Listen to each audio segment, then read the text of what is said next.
Welcome to a new edition of the Famous Interviews with Joe Dimino. On this episode, we talk with seasoned entrepreneur and founder Tracy Gunn. She is a serial entrepreneur who has spent the last 16 years launching and running 4 businesses until she burned out but couldn't sell.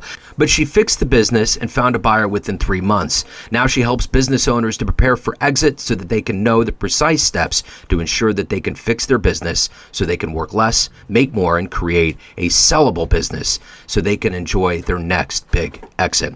She's got a lot of great energy and stories. Enjoy this interview. It's great to meet you, and I want to begin our conversation. And I know you're very busy. You got a lot going on. So I want to know, first and foremost, how did you survive the last 3.5 years going through the pandemic?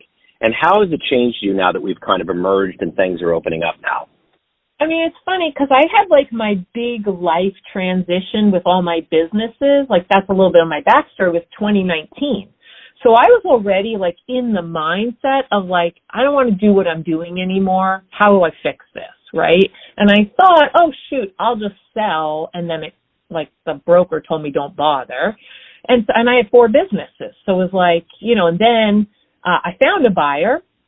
And actually what happened was we got through the whole process and my landlord kept dragging his feet and then they shut us down for COVID. So that sale never actually went through because of COVID. And so then it was shut it down 4 businesses for 2 months, 3 months, 4 months. Each of them had a little different, and then reopening them all. And some fared better than others. The giant one was the one that I had the buyer for. That one was like a live entertainment venue where we had like live bands and, musical reviews and all kinds of fun stuff. And they shut down that for years. So that one wound up going under just because you couldn't operate. The other ones did really well. Like we adapted, like we had ghost kitchens in one restaurant. We went online for my candy stores and doubled our business. So that was great. And now that we're kind of like coming out of that, thankfully, finally, so those double numbers kind of went back to normal because people can go in person now. So they don't have to buy online. And then the other, you don't need, people are out in force, eating out. So, we were able to weather it pretty well, but mostly because, I'm pretty adaptive. Not everybody did, right? Some people just were like, shoot, I'll wait home until we can. And actually, often those people, because they didn't adapt and do well, they often get a lot more support financially. Because we did well, I mean, we did well, so we didn't get any support, which is fine. So I was glad we were able to survive because, that came out of nowhere, right? Like the idea that, we'll just close down for just 2 weeks to get ahead of the curve was like, what do you mean? We're dependent on that money coming in to pay the last week. Like, you remove a couple weeks of that. So it's definitely changed everything. And it's also made, I think, the message that we have a little bit more relevant in the sense that we don't know what's coming at us. So if we kind of have to prepare ahead because we never thought anything like that would happen. And now that we know that something like that can happen, what are we doing preventative to make sure that if an emergency happens again and or it's time to sell, retire, a health scare, whatever, that we're prepared for that. So, yeah. Wow. I mean, there's a lot to think, right? It's a different shift of thought as opposed to just growing, really about maintaining and adapting. That's interesting. Very well said. I haven't heard anybody talk about proactively preparing, not as if anybody isn't, but putting it that well in front. That's a great thing. So let's get to the essence of what you do for a living on a daily basis. I'm going to put you in front of a bunch of third graders. It's career day, and awesome. one of the kids looks up and says, "Hey, what do you do for a living?" How do you answer that child? So this is how I would say. I'd say, you know how your mom and dad maybe sold their house But before they did, they kind of cleaned it up. They painted, they maybe fixed the kitchen, they fixed the windows, they got the rugs cleaned. That's what I do, but for businesses. So when they're ready to sell their business, there's a lot of stuff from being around a long time that maybe isn't the best to get the best price. And so that's kind of what we do for businesses. But not only that, but we also help the business owner to adapt to this new reality, right? Because they often are like very set in their ways, especially if they've been doing it for decades and decades. So how do you think I did? Did I do good on the third level? Absolutely. That was wonderful. So I'm curious, before we leave that third grade world, what did you want to be when you were in the third grade? What was your dream to grow up and become? Oh, I wanted to be a truck driver. Do you remember BJ and the Bear? Oh, man. Absolutely. I wanted to like Smokey and the Bandit time and Burt Reynolds and how cool all that was to be like on the CB radio and actually I'm not that different now, meaning like I could do anything. I'm from New York. I could drive anywhere. I love to drive. But, you know, the idea of being that freedom that represents, of being able to go anywhere, explore, travel, all of that still is true, just in a grown-up version, not with an 18-wheeler. So you mentioned New York. Let's go back to where you were born and raised and the seeds that made you become an entrepreneur and to make you do the business that you do now. How did all that kind of evolve and accumulate into now? Well, I think, I come from, that idea of like nature versus nurture, right? I'm like real torn on it because I come from like really hardworking stock. Like my mom, my parents divorced when I was 5. I was the oldest. So I was 5, my sister was 4, my other sister was 1. And she didn't have a license. She didn't have a job. And so like she had to go out and figure stuff out. We spent a lot of time with our grandparents who were also really hardworking people on Long Island. And so I just think it's nature that we are the way we are. And then my dad later on had his own like convenience store like attached to his home in upstate New York. It was kind of like the only gas station in town kind of a thing.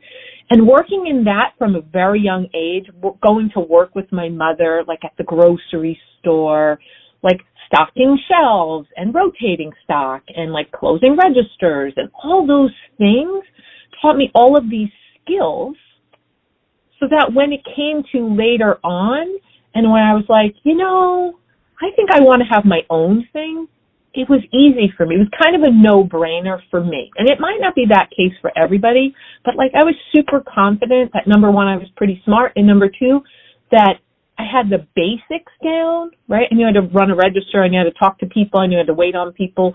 So like when I opened my first business, I was like, this is the same exact thing. It's just it's mine. And somehow for me, it's very freeing. And I like the pressure of all the decisions being on me because I trust myself probably more than everybody else.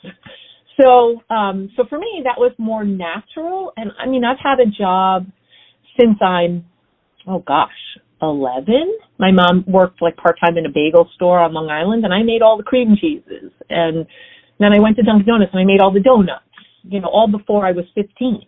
So like, for me, because I had built up all those different skills, like every time it was a new thing, learning a new thing, figuring out how to waitress, learning to bartend, like all these things, they start to build, and then you feel confident, like no matter what comes, you can figure it out.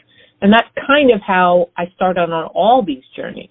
But really for me, the common denominator there was like just really trusting myself with my future, if that makes sense. Yeah, it totally makes sense. It's funny. My dad was born in Brooklyn and raised in Long Island. He was from Massapequa, and his sister married a Severoli, and they had a pastry shop. So I remember being in the back of that pastry shop up there in Babylon, A lot of really good memories up there. So we went on a cruise last week, and we cruised out of New York. So as soon as we got off the boat, I put in Google, where's the closest bagel store? And there we were. So you can't pick New York out of the girl. That's excellent. Yeah, my dad had a bad sweet tooth, so when he went up there, he'd get a big box of pastry, and his whole goal was to bring it home to all of us. But he would get so nervous on the way to LaGuardia, he would eat the whole box and have a stomachache the whole way home. Oh my gosh! I mean, that's how I started with my candy store. We started doing cupcakes, and that's how I figured out how to make my buttercream icing, because I was a kid growing up with like communion cakes from the local bakery, which is very different than like what they have now. But I mean, for us, that was like a thing. Like every birthday, every holiday, every communion, confirmation, baptism, anniversary, like you got the cake from the local bakery. You went on Sunday and got rye bread. But just that, I love the idea of that business, right? American dream.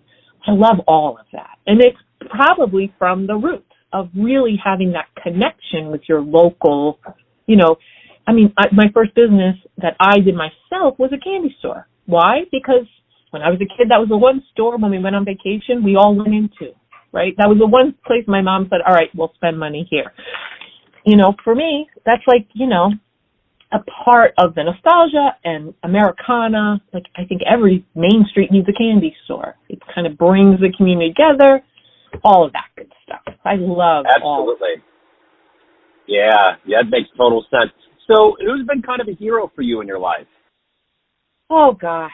I mean, I'm not Christian, so I'm going to say, of course, Jesus, right? Like the best example of how to like turn the other cheek, forgive, to love, but also to do it with heart, right? That sometimes, like I thought that raising my children was like, sometimes love is not the touchy-feely per se. It's about saying the hard thing, which I think he definitely was a great example of doing. But I love all, I guess, for me, I homeschooled my children for the first 14 years. So like I worked and I stayed home for 14 years. And then like we had some life things happen. My ex was in 9/11.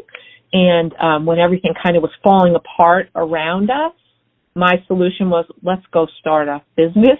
Probably not the right choice at the time, but you know what? It gave me sanity and stability.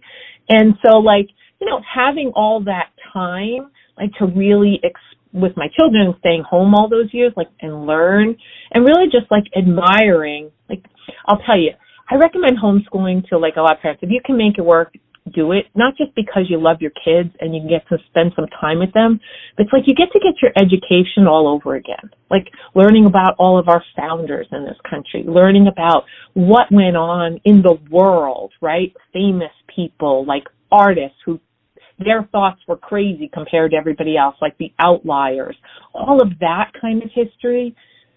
I got to embrace round 2 where I could actually appreciate it because I was teaching my kids. It was like the greatest thing. So like I have a lot of heroes, but like if we're going to go back to it and say the number one, obviously Jesus, because he gives a great example.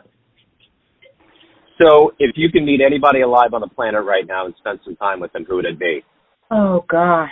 All right, let's see. You know who I'd pick? I mean, again, Ryan Reynolds. I just was watching a thing about him, about how he's now, was Wrexham, the one about how he and another guy bought a soccer team. And, yeah. But how he also made his gin, Aviator Gin, $1 billion company, and that he has like the playfulness and fun of life, but then also the business acumen of really understanding how to make something be big. Like, I love that. And he doesn't take himself too serious, at least what you can see. I mean, he's an actor, so maybe he's a really good actor and is pretending, but like he seems to really be pretty down to earth and, but also has achieved this humongous thing. And it's, no coincidence that people love him. So the combination of all those things, I think, is a really cool thing. There's like a lot to learn there. So with someone like him, he obviously has a lot of drive and gumption and a lot of gas in his tank. what is that drive for you? What gets you up every day? What gets you motivated and gets you to be you and achieve what you want to get done? I mean, I think we talked a little bit before about nature versus nurture. I just read this book last year called Driven. And I always felt like the odd duck because I am so driven in everything. Like to learn the next thing. Once I hit that next level, I want to learn the next thing and the next thing and the next thing and the next thing. And just to compound it. Like I'm at a place where my children are grown and all successful. Like I have a doctor. I have one who's she runs agile projects. I have my son who's does safety. He's building the Facebook data centers. Like they're gone. They're never moving home. They, are successful. My main job is over. I could do anything I want. I could be taking it easy.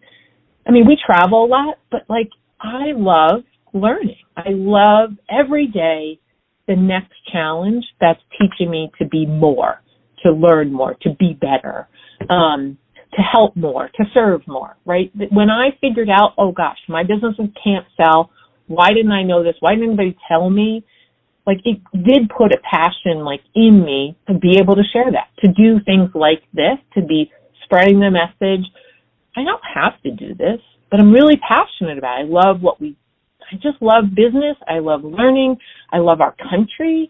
And so the combination of those things gets me out of bed every day, but also that inner innate thing that's hard to say where that comes from, whether it's a combination nature, nurture, but I just always you only get one time around here that we know of, right?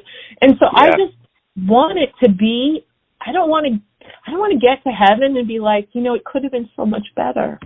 Why did you screw around and not take advantage of all the opportunities I laid out for you? So for me, I want to enjoy everything. I want to go everywhere. I want to do everything. I want to meet people. I want to try things, I want to get better at all the things. I'll give you an honest, little story. In high school, I would take a 0 in class rather than speaking in front of the class. Not because I wasn't prepared, not because I didn't believe in myself. I just didn't like it. And yet now I'm doing this because I want to. How weird is that? But this shows some growth, right? I took a 0 in high school to avoid this, and now I'm asking people, hey, can I come talk with you? So, it just shows how you can grow and change. And if you have a big enough mission and purpose, you overcome those things that are uncomfortable. Alex Hermosi, he's a pretty famous business guy. He's you're going to suck at it first. You're going to suck. That's just normal, right? Most kids don't get up and just start walking. There's a rare few that do, but most of us fall a lot, and then we get it, right? Then it becomes innate. Same thing.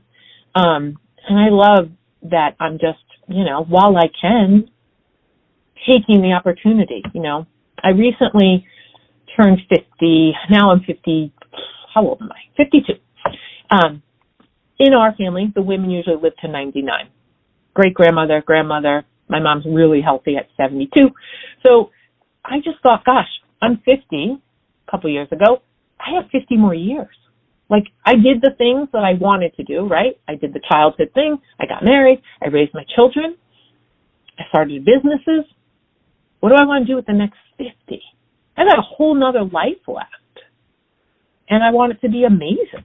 It gets me out of bed every day. So let me ask you this. You've talked about traveling. What's been one of the most unexpected places that you visited? Maybe because of its beauty or charm or magic. Has there been a place like that? Well, we just got off a Bermuda cruise last week, but we did a couple years ago, this 2019, right before all this happened with my businesses. I was running 4 businesses and I took off for Italy for a week. And I had never been to Europe. And I was recently married, second time, and he's a Vermonter, I'm a New Yorker. So we don't always understand each other. We speak 2 languages, not the same language. And so you add traveling to a foreign country where we're both type A, it was, probably going to be pretty bumpy. But anyway, we rolled the dice. We went. And it was so amazing to think about, like, how old that place is, right? This is why I want to go to Jerusalem, too. But, like, once I went to, in Pennsylvania, I think it was Valley Forge. It was someplace that George Washington had stayed. It was the same exact house, same banister he touched every time he came down the stairs, and I was like, whoa, George Washington touched that. That's kind of how I felt in Italy, and I think that's how I'll feel in Jerusalem or, like, Israel. Like, the magnitude of what's happened there, it's like, it's kind of palpable, right? And not only, like, old and historic, and, like, if you just close your eyes, you can kind of, like, hear it, feel it, smell it of that old, but then bring in the new, which is crazy. I think places, like, have a fingerprint for us, right? But then we went to the Amalfi Coast, and since I'm a New Yorker, I know how to drive.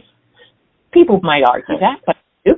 And we did that ribbon highway from, like, Sorrento to Amalfi, and it's this tiny, tiny road up on this humongous cliff overlooking the sea, and there's buses coming at you, and you're going through the thing, and I thought, this would never fly today. Like, they could never get approval for that. Like, no. It's so, like, that kind of stuff. That was the thing about Italy. You just never knew around the next corner what you were going to find, right? And I think that's true everywhere you go, especially if you have that, I don't know, what's the word I'm looking for? Like, this idea of, like, really wanting to explore and learn and take it all in. Like, you can find that everywhere. I can find that in Pennsylvania and in Washington State and in Italy, right? All very different places. But I'll say one other thing. Like, we were just on the cruise last week, and the last time I went on that Bermuda cruise was the year after 9/11. It was May of 2002. My ex was in 9/11. And so it was obviously a time in New York, right? And for everybody. So I remember being on that cruise and getting on that cruise ship. All of a sudden I started crying. And I was like, what is happening? I'm a New Yorker. I don't normally do that kind of stuff. But, like, being there in that scenario, it just brought all that back. And I think travel, like, in other places, like, that happens, right? Now, New York has a permanent place in my heart, but, like, just being in those places where those things are there, and if you're open to them, like, you can feel the heartbeat of that, of something historic, something that's legendary, something that's new and exciting, like, all of that. I just love all that about travel. I totally agree. I've been to Italy twice. The first time I went and heard a cell phone go off in the Coliseum was definitely a clashing of eras. It was very, very strange. So weird. And yeah, it's very weird. And then I was in the back of a water taxi on the morning of 9/11/01. Wow. And a guy was shooting his arms in the air saying Nuevo York. And I was like, are you talking about the 93 bombing? And I had no idea because I cut myself off when I would backpack. I was in my early 20s. I didn't get involved with the news. I insulated myself and got into a bubble. And of course, everything changed after that. But yeah, the history. Yeah. Yeah. No, go ahead. No. I'm sorry. You're exactly. I mean, that's the thing. Like, same for me. Like, we were homeschooling at the time. My ex was working in those buildings, and so people called and we never turned the news on in the morning. We didn't turn TV. We were homeschooling. So, like, but every day after that for years, that TV came on first thing. Yep. It altered everything. Mm-hmm. Yeah. So, of all of the things that you've done and accomplished in your life, aside from your family, what are you the proudest of? I would say, I think the ballsiest thing I ever, like, this to me, like, my candy store was running pretty well. I had it about 10 years, and I was looking, and I was, like, a little bit bored, and I thought, I'll just open a restaurant. And I did. Within a month, I did, front of house, back of the house, hiring, bar, all the legal, all the menu creation, all the logo creation, everything. Some of it was familiar because business is business, right? But some of it was so audacious. And again, it was another hard part of my life. My son was going through some difficult times, and it was just, again, when I have this tendency that when things are difficult in my personal life, I create a new business. That's kind of what happens. And I make lemonade, and I give myself all into a project to be productive as opposed to stuck. And so I did that despite everything going on. Same with my candy store when I started that. Same kind of scenario, right? My ex was going through his post-traumatic stuff from 9/11, and everything was blowing up all around me. And my whole purpose was gone. My kids went to school, and I started a business. And I gave myself to a project, and I did it despite all of the struggles from outward and all of the things I didn't know. I just kept rising to it. So, like, the fact that I could say I did it, and then the next restaurant I opened in 2 weeks. It was a 6,500 square foot restaurant. And, like, again, everyone was like, you can't do that. And I'm like, watch me. Go ahead. Like, so those kind of things, when I give myself this big, hairy, audacious goal, and I get even close, I'm, like, super proud. So everyone out there has a perception of you, your family, friends, clients, colleagues, but you run the show. What's your perception of you? Who do you think you are? Recently, I actually defined this for myself, because I'm really like, I think, especially women who have stayed home and yet then have a career, like you're a lot of different things, right? Whereas men typically are not in both of those roles, right? And so, like, I am this warrior matriarch, and it sounds like, I'm kind of like I'm the mom of all, but I am like, don't mess with me, don't mess with my family, and don't tell me I cannot do anything, right? Don't tell me I'm too much. Like, just don't. Right? And there's a time for peace and there's a time for war. And like that, I really feel like is me. And sometimes you got to get suited up and go to war. And other times, you just let it ride. And so for me, I think that really kind of captures what I bring to the table, but where I'm coming from, right? Because sometimes, as a New Yorker, as someone who's very forceful and outspoken,